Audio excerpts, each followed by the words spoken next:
Siapa yang selama 1,5 tahun ini punya anak di bawah usia 17 tahun? Apa rasanya umplek-umplekan setiap hari disuruh belajar dari rumah sementara rumahnya nggak ada tempat kecil aja untuk belajar zoom-zooman? Apa yang terjadi kalau ditambah 1,5 tahun lagi? Di sisi lain, kalangan rakyat umumnya, bagaimana rasanya mereka sahabat yang nggak ada internet, nggak ada pulsa, sementara di rumahnya ada 3 orang memerlukan komputer atau gadget atau laptop untuk kerja dan sekolah, tapi tidak memilikinya. Fakta saat ini, biaya sekolah dari rumah ternyata tidak murah. Menjalankan sekolah dari rumah ternyata nggak efektif, dapat ilmu tipis, nggak ada keterampilan lainnya termasuk laboratorium dan kehilangan skill olahraga, kesenian, dan keterampilan sosial lainnya. Bekerja dari rumah malah banyak stresnya, banyak wacana diskusi top, tetapi tidak ada gerakan nyata. Diskusi doang, eksekusinya kecil, seminar, meeting, belajar online, ngomong doang 1-2 orang, wacana, diskusi. Rekening makin minus juga. Saat ini dunia bergeser jauh. Berapa lama kita akan menjadi seperti ini di bawah serangan virus? Jawabannya, kalau gini cara mengelolanya, selamanya, setidaknya sampai tahun 2025. Demikian kata WHO dan World Bank. Waduh, paling cepet 2023 awal deh. Tetap aja lama. Maunya tahun 2021 ini paling lama selesai deh. Vaksin dah tuh 100% orang Indonesia. Pertanyaan lagi, apakah selesai COVID? Ya nggak tahu juga.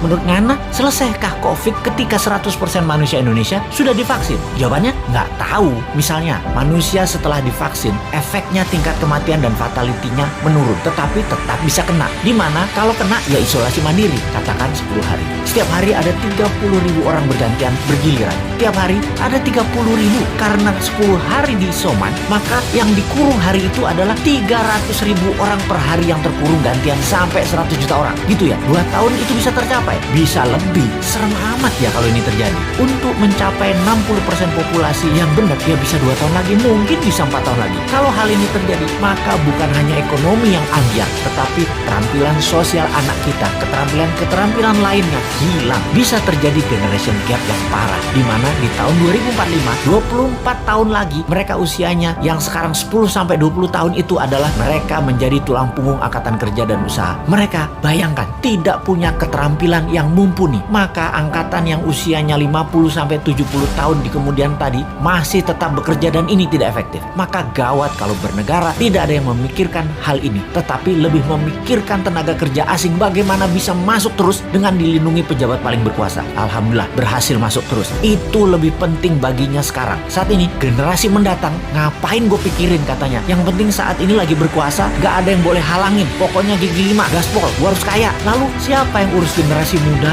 yang sudah 1,5 tahun ini dikurung di rumah? Ditambah masih ada kemungkinan dikurung lagi 1,5 tahun lagi. Kita urai masalahnya. Kalau anak usia saat ini 7-11 tahun, usia SD, mereka tidak mengerti banyak tentang culture, budaya lokal wisdom. Bayangin, ditambah 1,5 tahun lagi terkurung. Mereka nantinya manusia yang tidak punya budaya. Lalu remaja usia pancaroba, baru akil balik, usia 11-15 tahun. Mereka adalah manusia lagi cari jati diri. Kematangannya berubah. Dirinya not a girl, but not yet a woman, menjadi terhambat. Ditambah 1,5 tahun lagi kejiwaan mereka, maka man atau woman tidak paham, tidak akan matang. Sulit menjadikan boy to man. Di usia 16-23 tahun, masa SMA dan kuliah, anak ini adalah masa kreatif dan puncak-puncaknya iseng dan puncak-puncaknya main di usia ini. Kesalahan-kesalahan kecil itu penting untuk modal nanti bersosialisasi di kemudian hari. Tidak banyak mereka bisa lakukan. Mereka masuk generasi yang hilang. Kalau ditambah 1,5 tahun lagi, sekolah mereka tak berketerampilan, tak ada kesempatan di laboratorium, di studio, praktek kerja, keilmuan jalanan atau street smartnya tidak ada.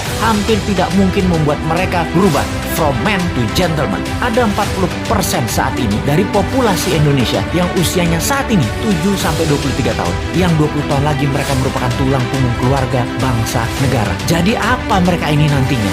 Ada yang mikirin pelindung nikel, mikirin. Yang pasang baliho jualan tahun 2024 itu mikirin. Yang menjabat sekarang mikirin. Kalau bosman, ada tuh bala muda walau kecil, kita berjuang.